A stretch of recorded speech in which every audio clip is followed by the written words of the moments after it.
Então a gente vai falar sobre a caridade. E lembrando a frase do Samurai, o trabalho mediúnico é o ato de amor, é a prática da caridade e o exercício da humildade. E quem busca algo diferente disso, perde seu tempo. A gente falou sobre a humildade e a gente entendeu que a humildade é um sentimento virtuoso que a gente precisa desenvolver. A gente falou daquele estudo que mostra a ação desse desenvolvimento da bondade, da gentileza, da ternura, né? De como o nosso cérebro reage, da ação disso sobre o pré-frontal. E o pré-frontal o André Luiz já falou isso lá em 1937.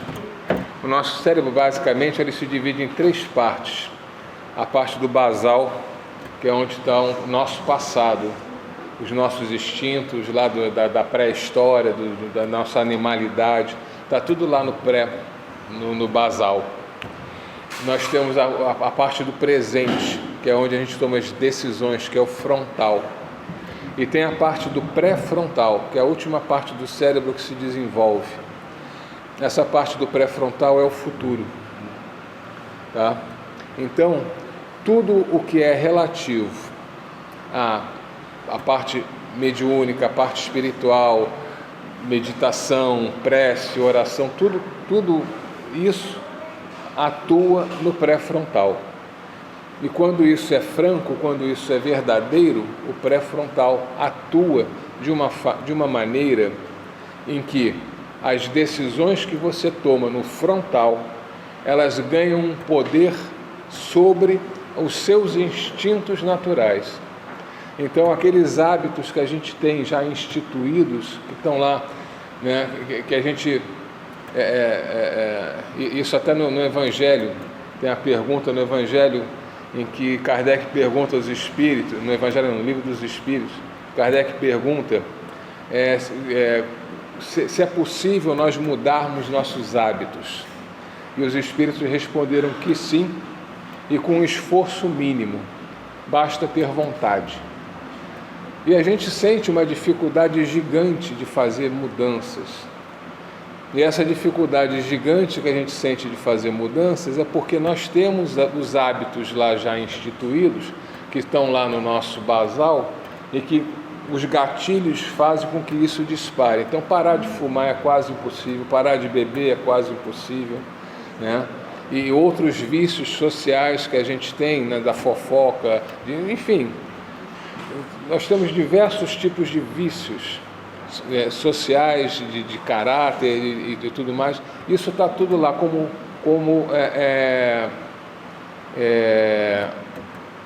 já ali instituído, como hábitos instituídos.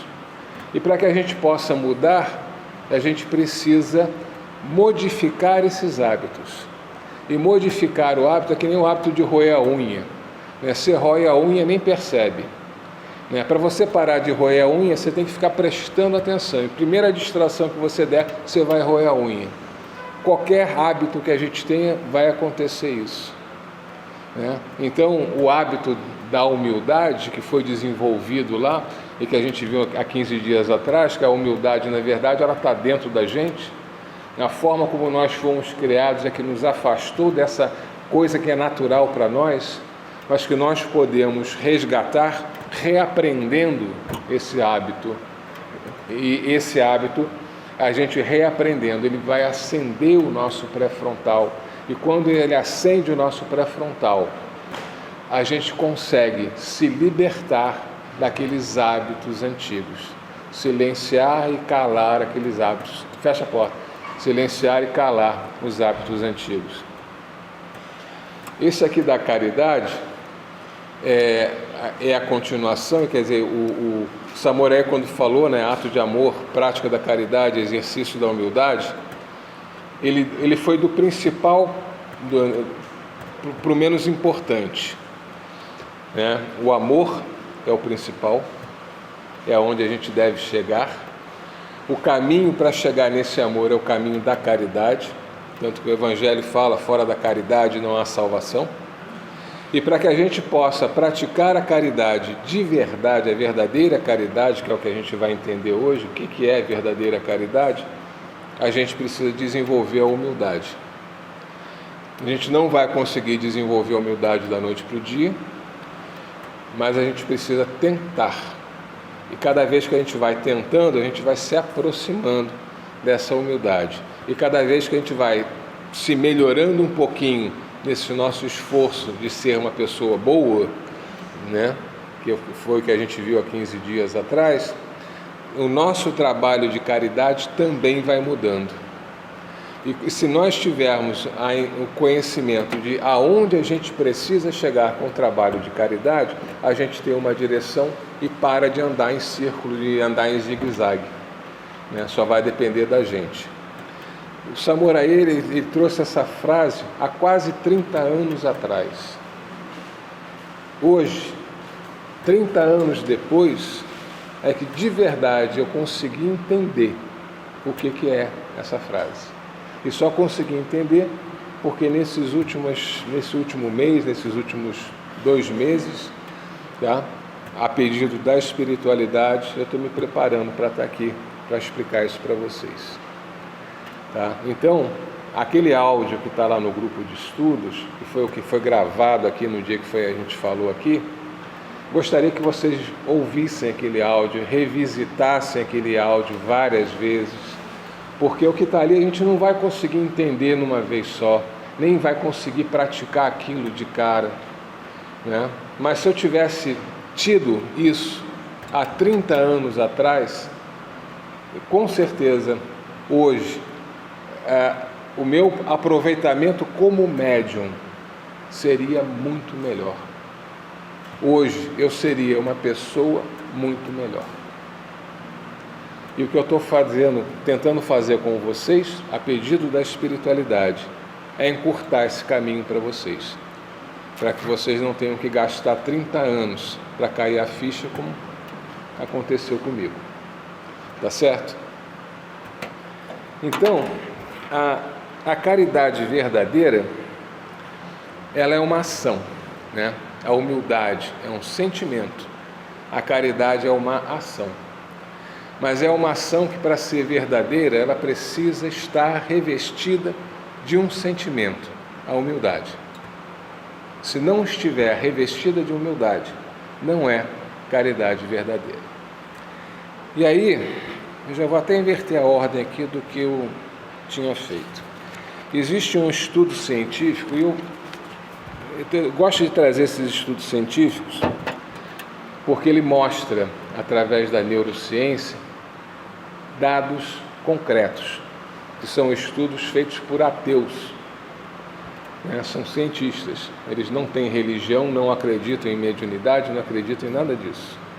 E eles estudam e veem que isso é verdade, né? E para a gente entender, o nosso cérebro material, ele na verdade está no meio do caminho.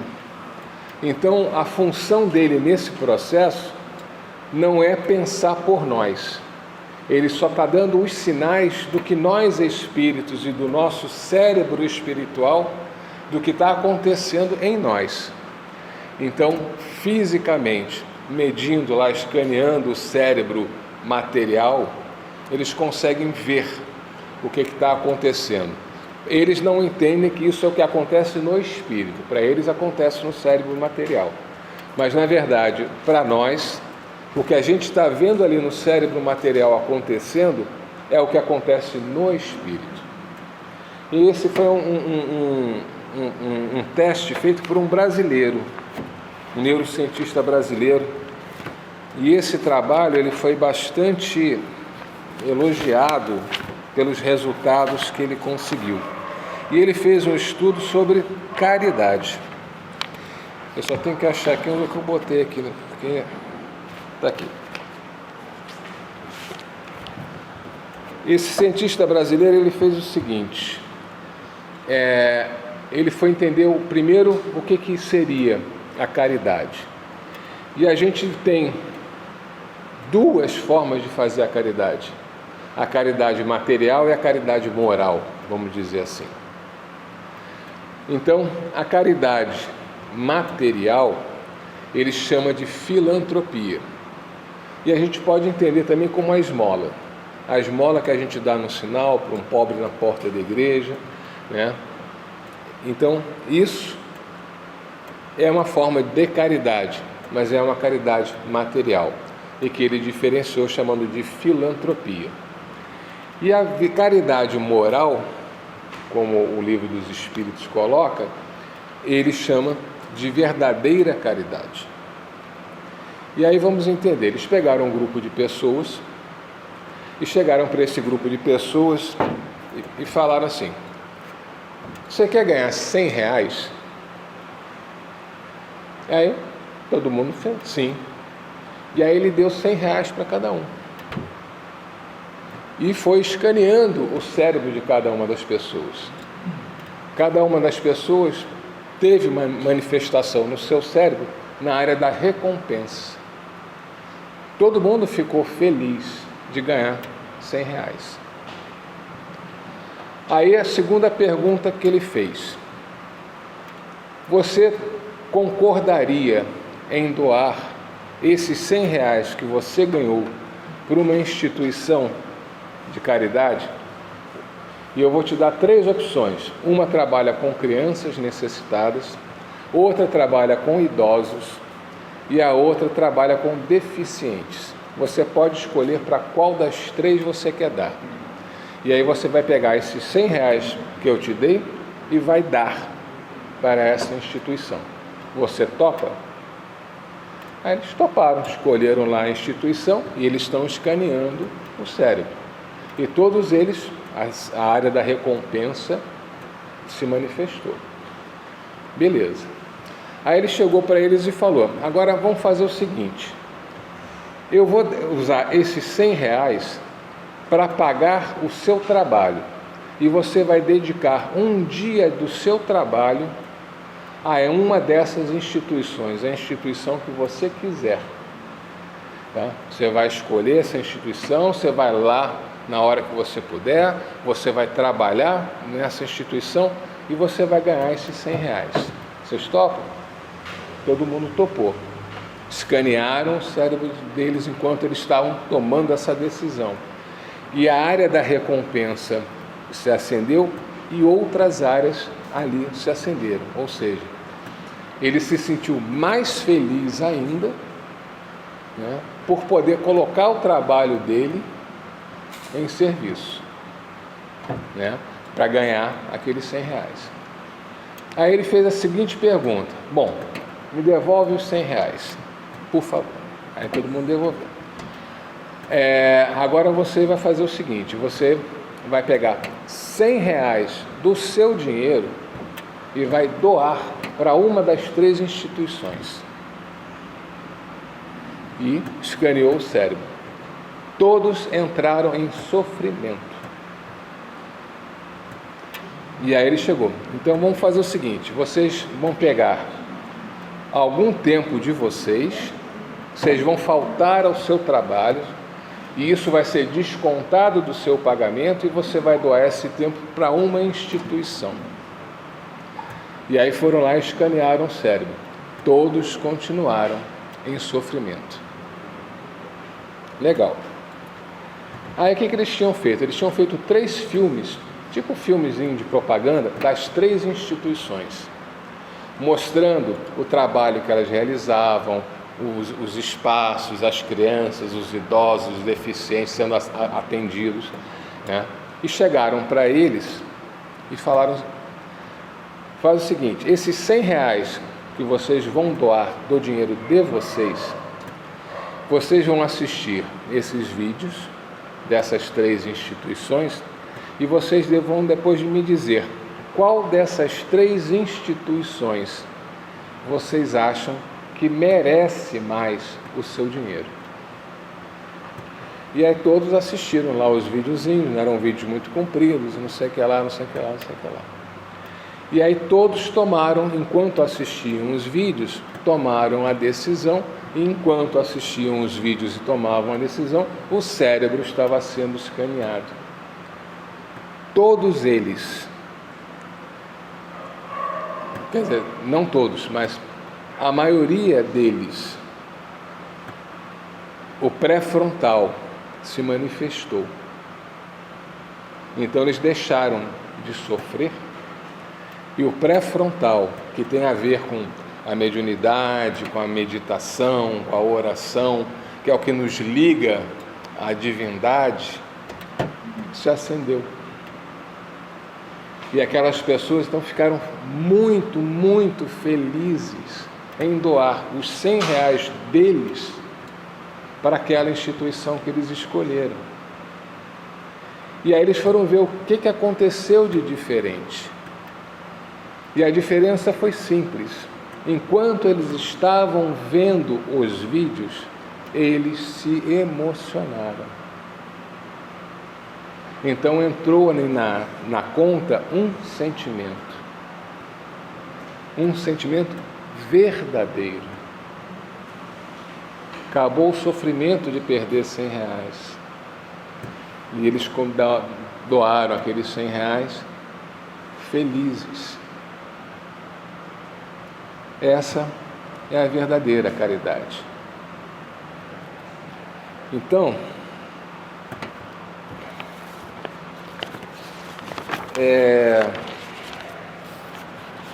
tem uma carta de Paulo aos Coríntios, a primeira carta de Paulo aos Coríntios, que acho que todo mundo conhece uma parte, porque fazia parte da letra do Legião Urbana. E aí, eu vou ler a carta aos Coríntios, e dessa carta eu vou ressaltar 4 partes para a gente estudar hoje.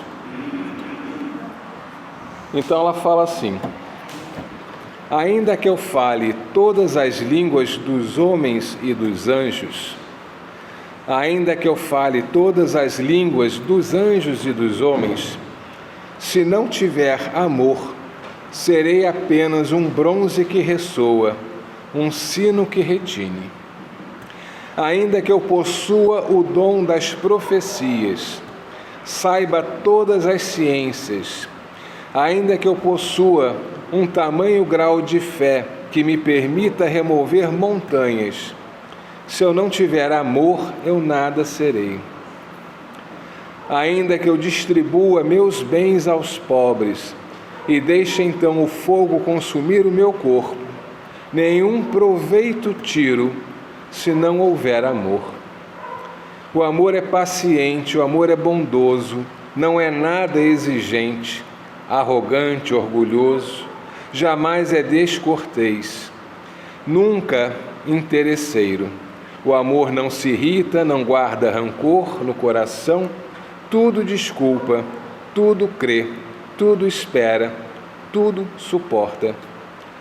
O amor não terá fim, as profecias sim, as línguas se calarão e as ciências têm o seu tempo. Imperfeito é nosso conhecimento e também as profecias, mas quando vier o que é perfeito, o que é imperfeito desaparecerá. Quando era criança, brincava como criança, pensava como criança raciocinava. Homem feito, me despojei dos atributos de criança. Por enquanto enxergamos Deus através de um espelho, mas um dia teremos a visão de Deus de face a face. Por enquanto conheço apenas uma parte, mas logo conhecerei como sou por Ele conhecido. Temos agora a fé, a esperança e o amor, mas dos três, o mais excelente é o amor. Quando a gente for falar sobre amor, eu vou voltar a esse texto, essa carta de Paulo. Mas eu queria pegar 4 pontos dessa carta agora. Ele coloca aqui: ainda que eu adivinhe, que tenha todo o conhecimento, que tenha toda a fé, sem amor, não sou nada. Nós somos médiuns, nós trabalhamos com a espiritualidade. A espiritualidade tem o conhecimento. A espiritualidade está vendo lá na frente o que vai acontecer em função das escolhas que a gente pode fazer.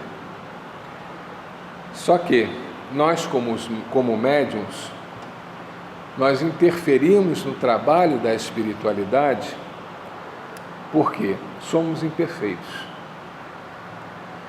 E para que a gente possa buscar essa perfeição, a gente tem que entender o que a gente precisa fazer dentro de nós, né? Essa modificação, ela tem que ser verdadeira. E é por isso o Tranca-Rua fala, primeiro a palavra, depois o pensamento, por último o sentimento, e aí a transformação acontece. Os nossos hábitos, para a gente mudar o hábito, primeiro a palavra, tem que ficar ali prestando atenção para não roer a unha, né? Aí você vai começar a pensar, não tenho que roer a unha porque isso não é legal, mas até você conseguir realmente transformar aquilo num hábito, você tem que sentir isso. Essa mudança, ela precisa ter esse caminho. E depois que a gente percorre esse caminho, é como estava lá no Livro dos Espíritos, a gente se transforma, a gente se modifica muito facilmente, basta ter a vontade. E quando a gente tiver a vontade, que o nosso pré-frontal se ilumine, o nosso basal não vai poder fazer nada. Mas enquanto isso não acontece, os nossos instintos vão reagir ao que a vida nos oferecer. Então, muitas vezes, nós comprometemos o nosso mandato mediúnico por conta dos nossos hábitos, por conta das nossas imperfeições e por não saber silenciá-las. A gente contou a historinha do cara que foi desenvolver a bondade e descobriu, orientado pelo mentor da casa onde ele frequentava, e ele descobriu que, tentando desenvolver a bondade, ele foi desenvolvendo todas as outras virtudes, a paciência, a amorosidade, a solidariedade, a indulgência, a benevolência, etc, etc, etc. Então ele foi desenvolvendo isso tudo. E no final disso, isso se estabelecem novos hábitos. E esses novos hábitos é que vão garantir para nós conseguirmos nos modificar. A segunda passagem é: mesmo doando tudo que tenho, nenhum benefício me trará se não houver amor. É o que o Samurai fala: se busca algo diferente disso, perde seu tempo. Porque quando ele está doando tudo que ele tem, se ele não estiver doando, revestindo essa doação de sentimento, o que ele está fazendo é filantropia, é esmola. A esmola te gratifica, te dá um bem-estar, a tua área de recompensas ascende. O pré-frontal não. Então não é caridade verdadeira, é a filantropia que nesse estudo científico foi provado. Ele coloca: somos imperfeitos. Quando nos melhorarmos, as imperfeições vão nos deixar. As imperfeições nossas estão todas lá gravadas no nosso basal, aqui atrás no nosso cérebro.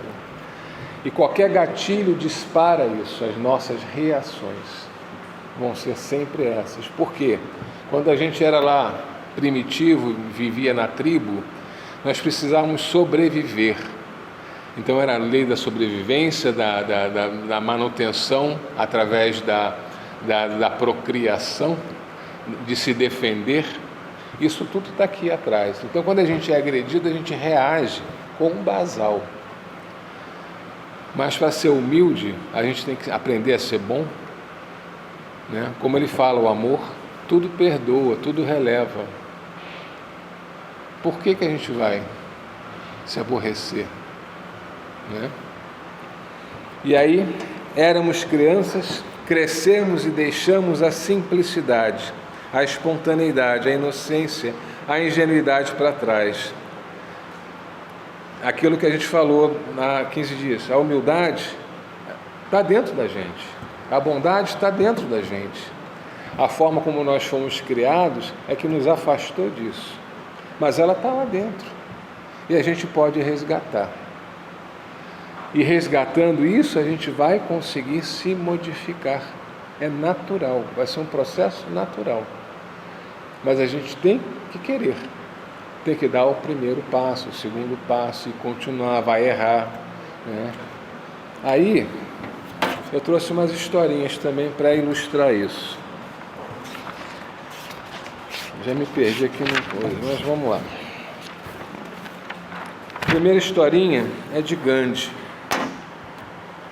Mahatma Gandhi, ele pregava a paz, o pacifismo, né? Apesar dos ingleses, né, estarem lá tomando conta da Índia e estarem pressionando de todas as formas, a reação dele era sempre uma reação pacífica.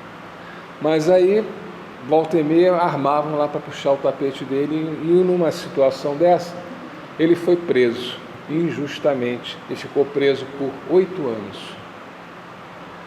No final de 8 anos, né, conseguiram provar que aquilo era uma injustiça e não sei o que lá, ele foi solto. E aí os repórteres, a imprensa toda, foi lá conversar com Gandhi e perguntar, né, se ele perdoava os ingleses. Por quê? Pela prisão injusta. Não tenho que perdoar. Eu não me magoei com isso.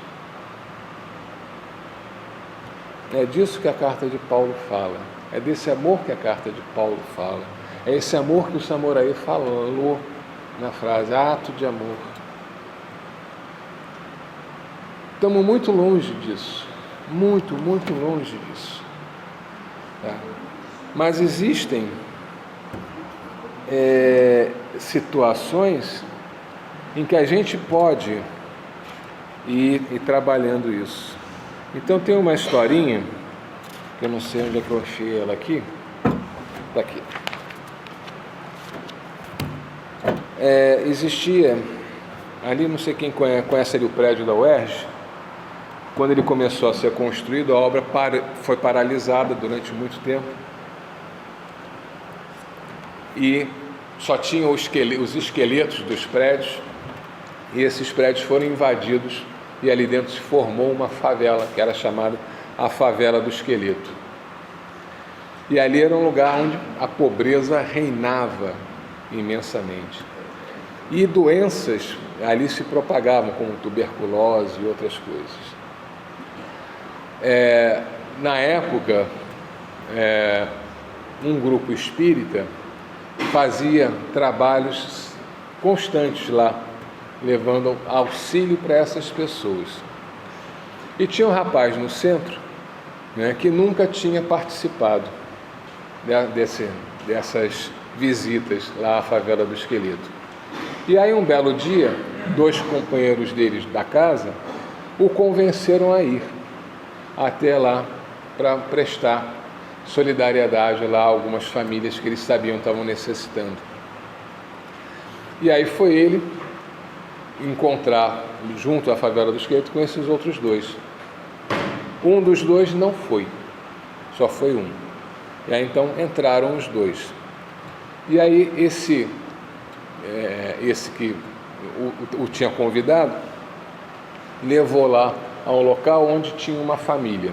A família era composta por uma senhora idosa, uma moça que era filha dessa senhora idosa e 2 crianças que eram filhas dessa moça. Essa moça estava com tuberculose, já assim em reta final, né? Sem condição de cura. E aí, quando eles chegaram lá, o amigo dele, que tinha levado ele, deu uma disfarçada daqui, dali, não sei o que, ela, pai, saiu fora, com medo da tuberculose. E largou ele lá, sozinho. Ele estava horrorizado com aquilo, né? E aí ele pensou também, né, em querer sair fora, mas aí a senhora idosa chegou para ele e falou: poxa, minha filha, acho que não passa dessa noite. Acho que ela vai, né, vai desencarnar, vai morrer essa noite. E aí a única coisa que veio na cabeça dele, ele meteu a mão no bolso, pegou todo o dinheiro que ele tinha e entregou para a senhora idosa. Vê o que você consegue de fazer de melhor por ela, né?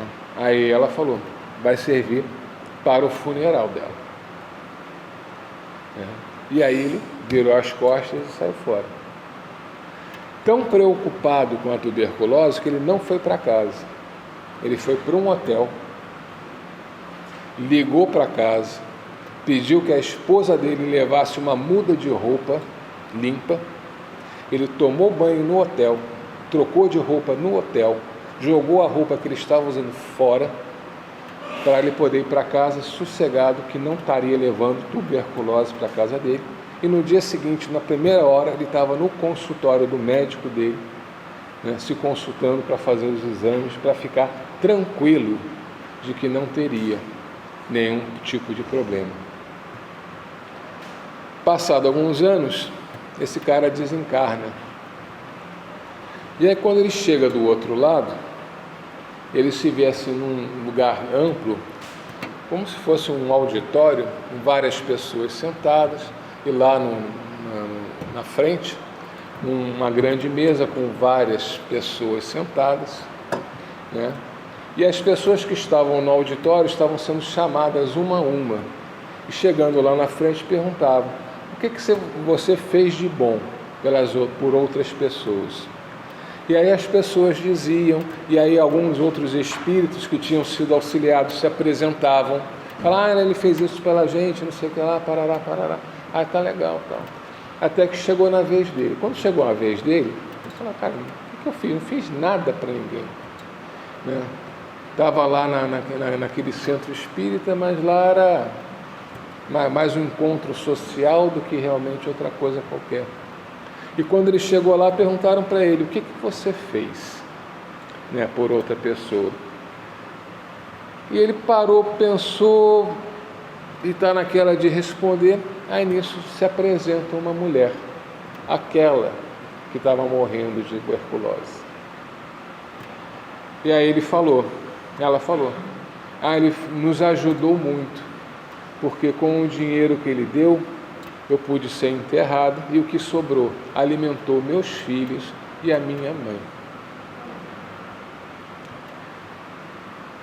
Isso pesou favoravelmente para ele, tá? Ele fez uma caridade por desconforto, porque ele estava se sentindo ali sufocado naquela situação que ele nunca tinha estado. Quando ele deu dinheiro, ele se sentiu melhor. Filantropia, esmola, não é caridade. O que acende é a recompensa, não é o pré-frontal, tá? Isso não conta para você, para a tua transformação, porque isso não te dá condição de vencer os teus hábitos, os teus vícios que estão lá registrados no teu basal. Para que isso aconteça, você tem que praticar a caridade verdadeira. Aquela doação que ele fez tinha que estar revestida com um sentimento de amor, com humildade, com bondade, indulgência, benevolência, perdão. É o que a definição do Livro dos Espíritos para caridade: benevolência, indulgência e perdão. O perdão ainda por falha nossa, porque Gandhi nos mostrou: perdoar o quê? Se você se ofendeu, é porque o seu orgulho se ofendeu. Mas se você não tiver orgulho, for uma pessoa humilde, você não se ofende. Perdoar o quê? Mas a benevolência é você querer fazer bem. A indulgência é a ação de fazer o bem. Ao contrário, desculpe. A benevolência é a ação, a indulgência é o sentimento de querer fazer o bem. Essa é a definição que está lá no Livro dos Espíritos. E aí tem uma segunda historinha. O camarada chega numa casa espírita, lá em Patrocínio, Minas Gerais. Eu vou botar esse vídeo também para vocês. É do Simão Pedro, é um palestrante muito inteligente ele. E aí ele fala que esse camarada chegou para ele, fora da reunião, né, fora da palestra lá e tal, e falou: olha, eu estou necessitando, porque a minha família não tem o que comer, mas eu não sou um necessitado. Então, mostra que o cara tem um orgulho. Eu sou um pintor, é a minha profissão, eu sofri um acidente, estou me recuperando desse acidente, então não estou conseguindo trabalhar para ganhar o dinheiro para sustentar a minha família. Hoje não tem nada na minha casa para meus filhos e minha esposa comerem. Estavam assim, tipo véspera de Natal. E eu saí de casa porque meus filhos vieram cobrar: poxa, o que a gente vai comer no Natal? E ele falou: eu vou no mercado comprar alguma coisa para a gente comer. E ele saiu e foi lá, nessa casa espírita. Aí ele chegou o Simão Pedro chegou para ele e falou: olha, a gente não tem nada aqui no momento, mas me dá um minuto que eu vou ligar para uma pessoa que ela é especializada em resolver esse tipo de situação. Ligou para uma mulher que era da casa ali também e explicou a situação: tem um senhor aqui, assim, assim. Ele saiu de casa falando para os filhos que ia para o mercado para poder comprar uma comida. A gente consegue descolar uma cesta básica para ele? Me dá uns minutinhos que eu já estou chegando aí.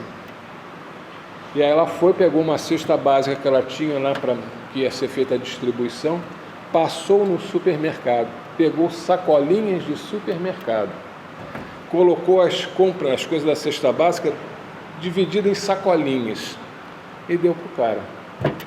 E por que ela fez isso? Porque quando ele saiu de casa, ele falou que ia para o mercado.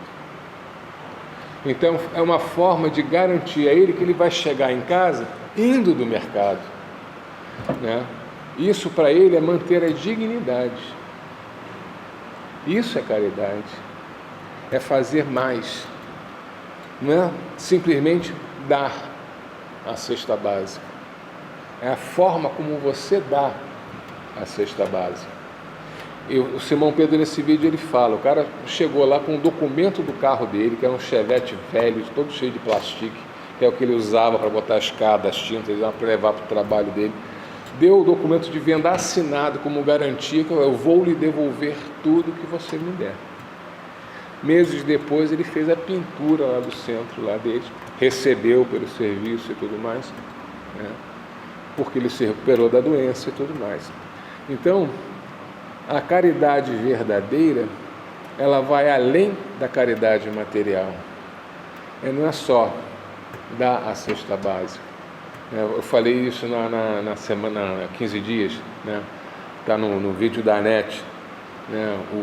E ele aqui, o Simão Pedro, ele fala, né? Ele não passaria na triagem para merecer a cesta básica, porque ele era um pintor, ele tinha um carro, né? Na hora que ele apresentasse o documento do carro, falava: meu amigo, vende o carro e compra comigo, né? Ele não passaria na triagem normal do centro. Mas a forma como ele abordou o Simão entendeu que era muito mais sério o problema do que a fome, era a vergonha do cara estar se sentindo naquela situação de ter que pedir. A Anete Guimarães também vai estar num desses vídeos que eu vou dar para vocês. Ela é uma professora deles, né? Eu não sei de que matéria lá, não sei se de sociologia que foi, falou: olha, vocês vão fazer um teste.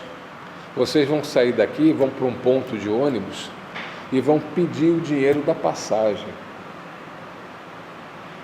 E vão fazer depois um relatório e me entregar do que aconteceu. E ela foi. Ela foi 4 vezes e não conseguiu pedir o dinheiro.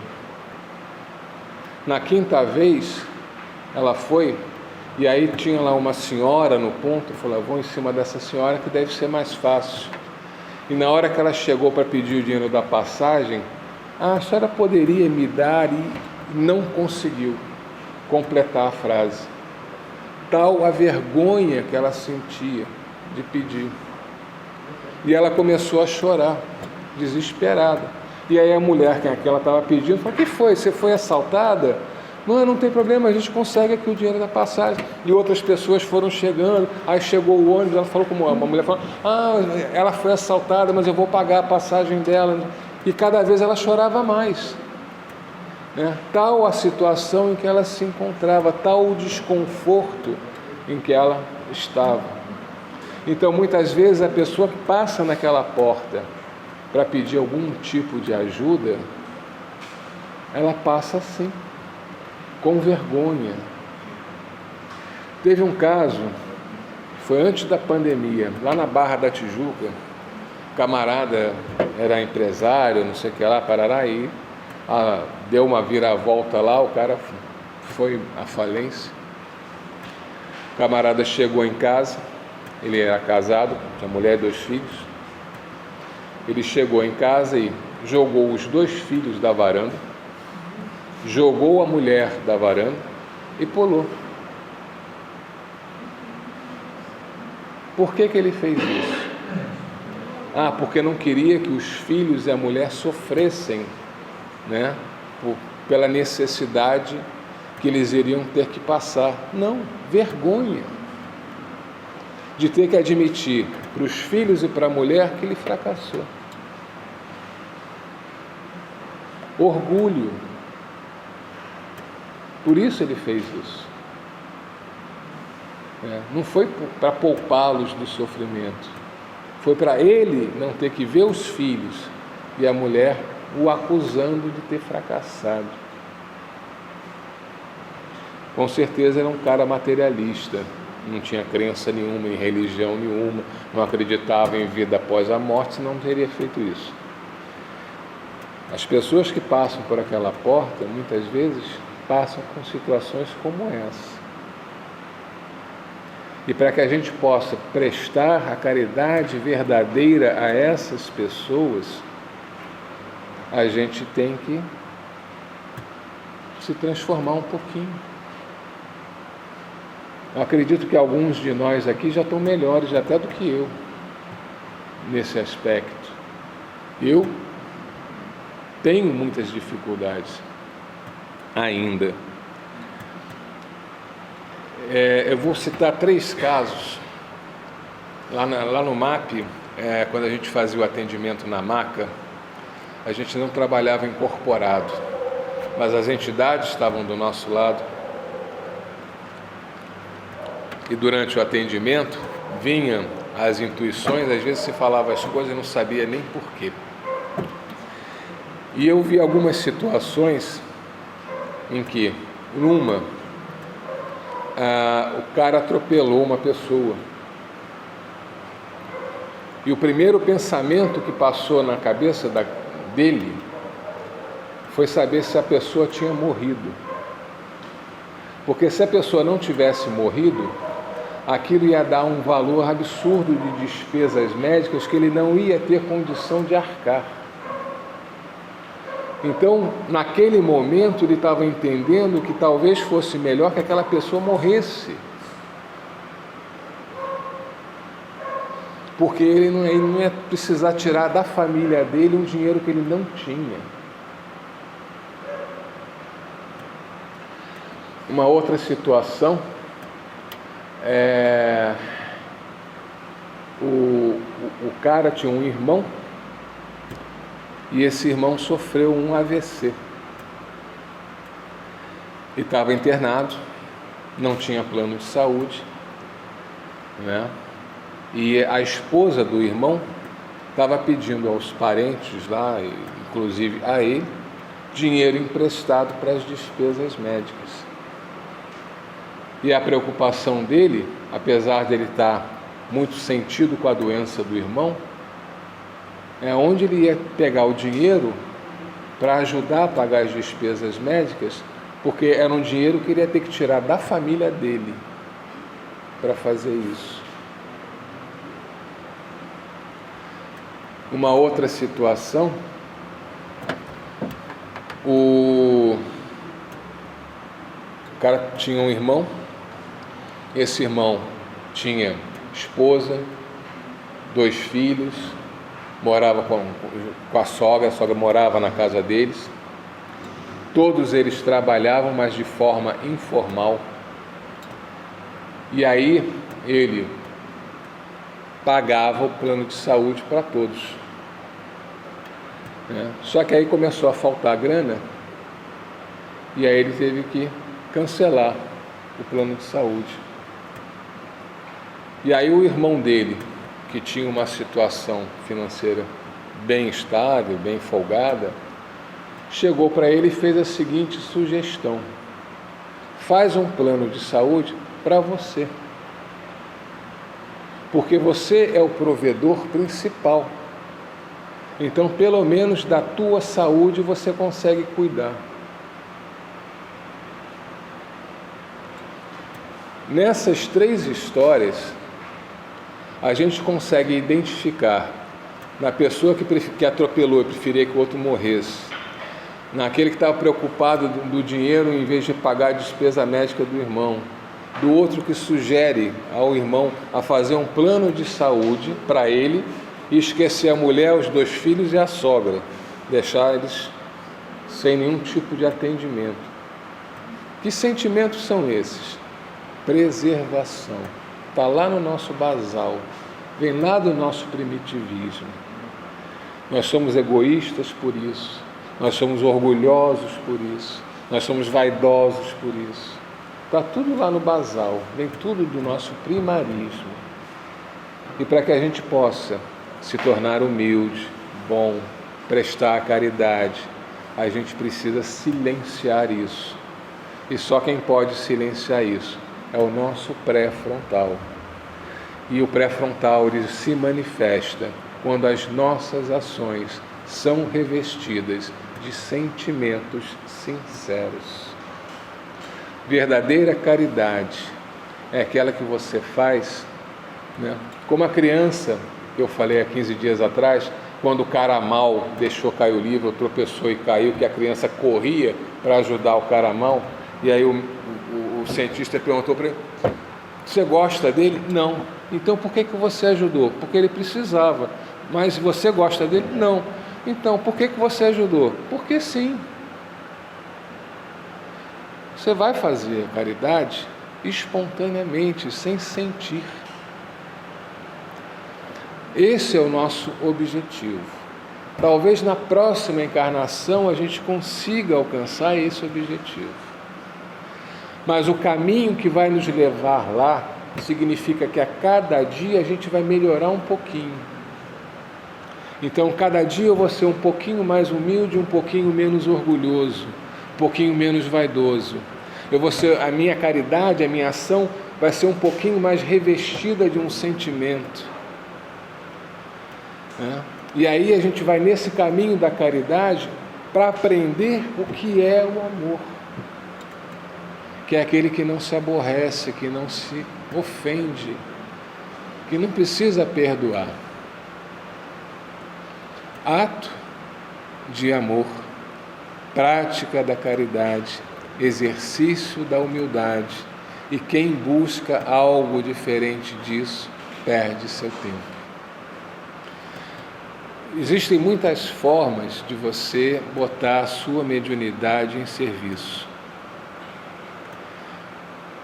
Você pode cobrar, botar plaquetinha no poste, lá trago a pessoa armada em 3 dias, se dedicar à magia negra, quimbanda, ao culto, ao diabo, o que você quiser. Livre arbítrio seu. Está perdendo tempo.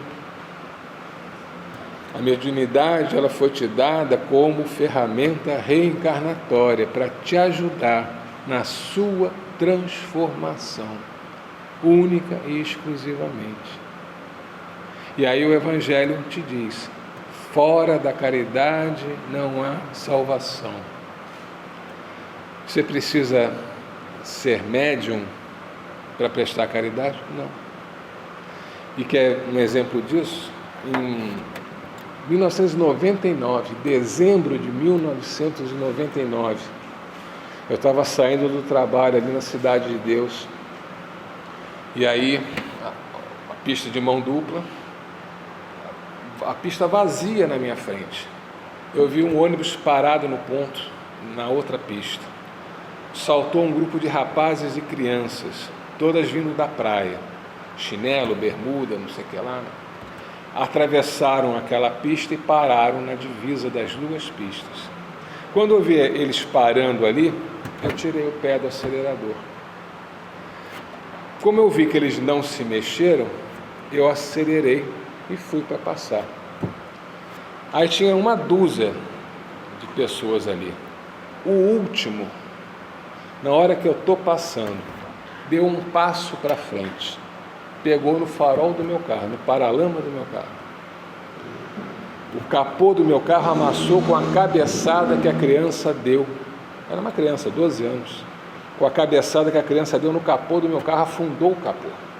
E a criança passou por cima do retrovisor e ficou caída atrás, na Cidade de Deus.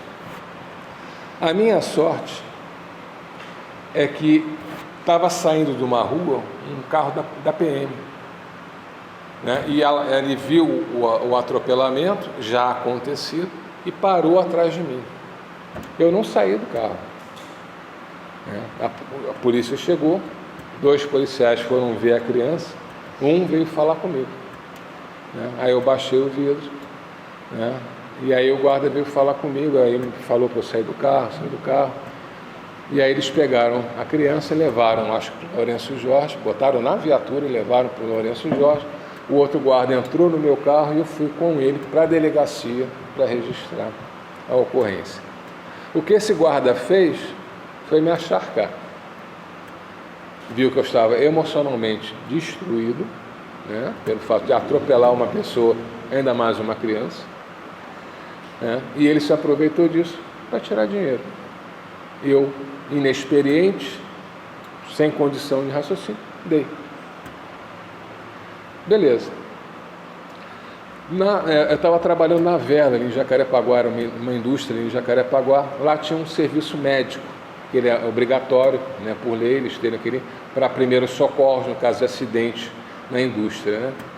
E aí o médico, que dono da empresa que fazia, né, esse serviço, ficou sabendo da história, e ele era amigo do diretor do Miguel Couto.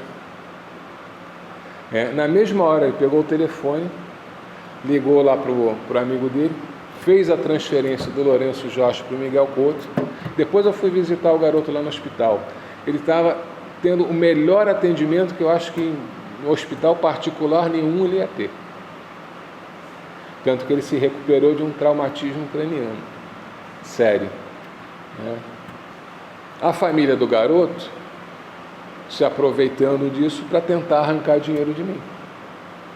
Eu falei: dinheiro eu não dou. Precisar de fralda eu compro, precisar de alimento eu compro, precisar de remédio eu compro, 1 centavo eu não dou. Né? E vocês podem ver, eu tinha um Escort velho pra cacete. Vocês podem ver pelo meu carro velho que vocês não vão ter oportunidade de tirar muito dinheiro de mim. Aí arrumaram um advogado, foi lá, pegou o seguro obrigatório, não sei o que lá, pá. Beleza. Passado isso, tem um processo na justiça. Um belo dia, eu recebo uma intimação para comparecer à delegacia para esclarecimentos.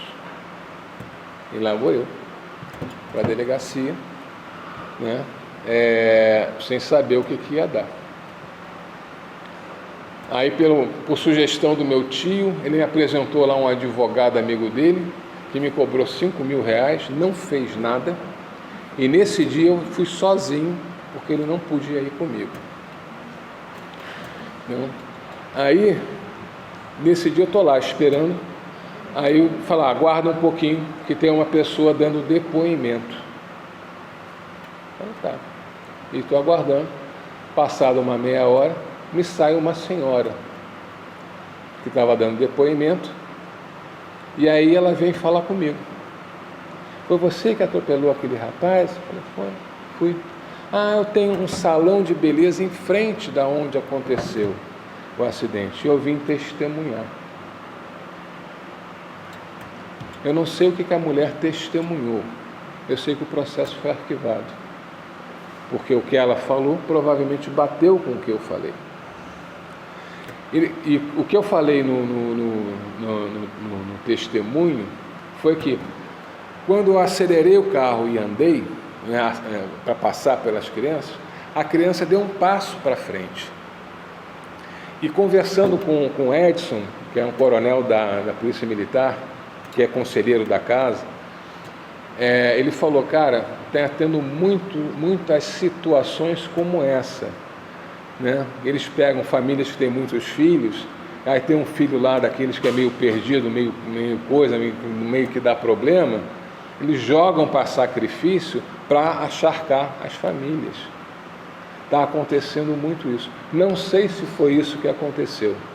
Eu sei que, pensando nisso, a impressão que dava é que o garoto, alguém empurrou o garoto, ele desequilibrou e deu um passo para frente.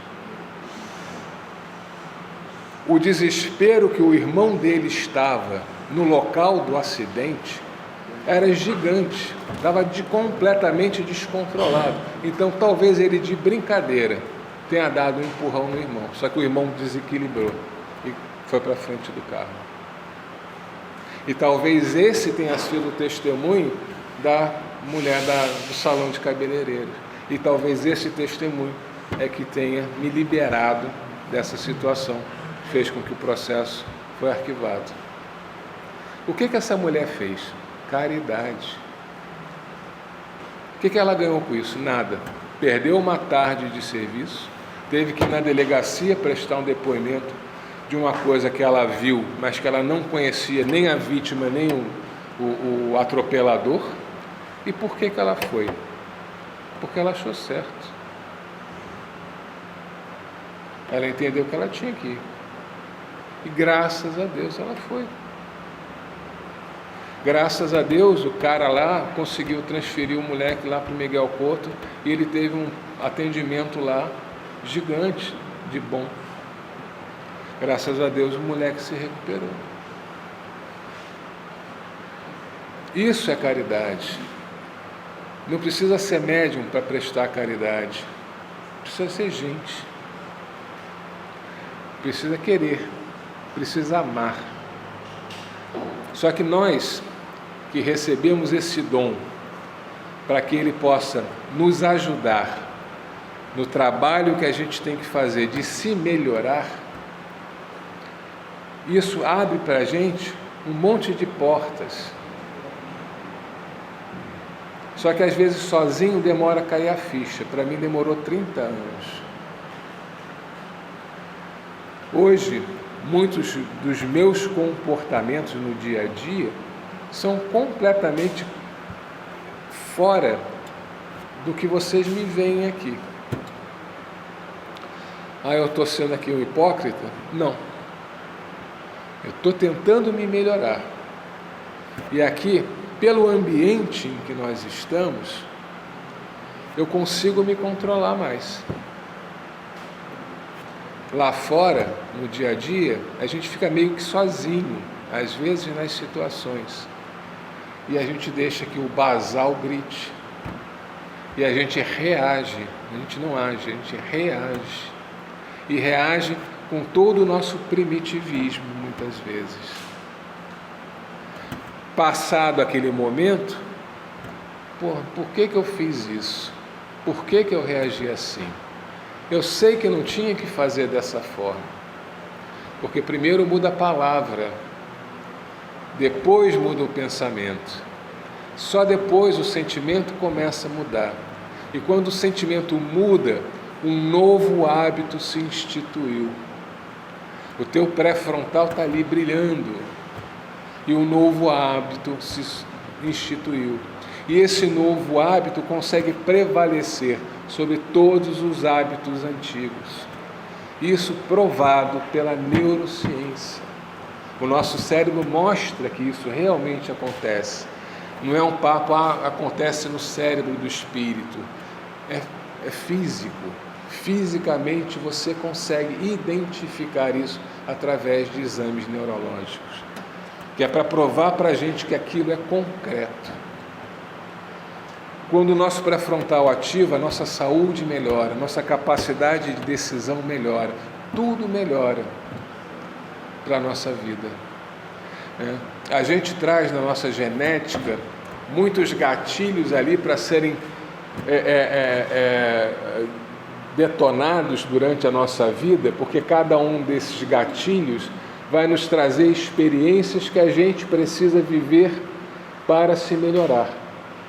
Mas que se a gente aprende essas experiências de outra forma, a gente não precisa que esses gatilhos sejam ativados. Então, você nasce com um gene de um câncer de mama, por exemplo, não necessariamente o câncer de mama vai se manifestar. Vai depender de quê? De como você vive. Se você cumpriu aquela necessidade de tabela, tem que aprender isso, você vai lá e aprende, aquele câncer não vai se manifestar. Aí faz que nem a Jolie, né? A Angelina Jolie fez. A mãe dela morreu de câncer de mama, ela horrorizada com o sofrimento que ela sofreu, fez o exame, identificou o gene nela, que é hereditário. O que ela fez? Tirou as 2 mamas preventivamente, para que não tivesse possibilidade do desenvolvimento do câncer de mama. Legal. Só que o aprendizado precisa ser cumprido. E se não vai ser pelo câncer de mama, vai ser no pâncreas, vai ser no fígado, vai ser no pulmão, vai ser em outro lugar. Vai ser outra doença. O aprendizado vai vir. Porque aquele aprendizado não é castigo. Aquele aprendizado é misericórdia. De nos dar oportunidades de estarmos diante de situações que vão nos fazer melhorar. Ela é uma pessoa extremamente caridosa, adota filhos, ajuda criança pelo mundo inteiro. Faz filantropia ou faz caridade verdadeira? Não sei com que sentimento ela faz aquilo. Mas talvez, se isso tudo que ela faz tiver revestida de um sentimento verdadeiro, um sentimento virtuoso verdadeiro, ela não precisaria ter tirado as mamas, porque aquele câncer nunca iria se desenvolver, porque ela teria cumprido o aprendizado que ela precisava. A mediunidade, ela nos é dada para acelerar o nosso processo. A gente pode acelerar ou não, só depende da gente. A gente vai falar na semana que vem, semana que vem acho que vai dar, sobre o amor. O verdadeiro amor, o amor incondicional. O amor que vai resultar desse nosso crescimento em humildade e dessa nossa ação de caridade revestida num sentimento virtuoso. A gente vai estudar essa carta de Paulo mais um pouquinho para entender essa questão do amor. Espero, sinceramente, que vocês entendam. De forma alguma, eu sou melhor do que vocês. Eu já falei isso, talvez eu seja o pior de vocês. E por isso a minha responsabilidade é maior. Talvez o fato de eu estar aqui falando com vocês nessa encarnação, é que talvez em outra encarnação eu tenha comprometido a vida de vocês por erros meus. Então, eu estou aqui porque eu enfiei o pé na jaca, agora estou limpando o pé, tirando o pé da jaca e resgatando. Então a minha função é trazer isso para vocês. O que vocês vão fazer com isso só vai depender de vocês. Espero sinceramente, para o bem de vocês, que vocês aproveitem. Eu estou tentando aproveitar. Levei 30 anos para ter essa consciência. Estou tentando aproveitar. Talvez eu tenha umas 2 encarnações pela frente para conseguir cumprir tudo que eu preciso. Mas estou tentando. Gente, obrigado.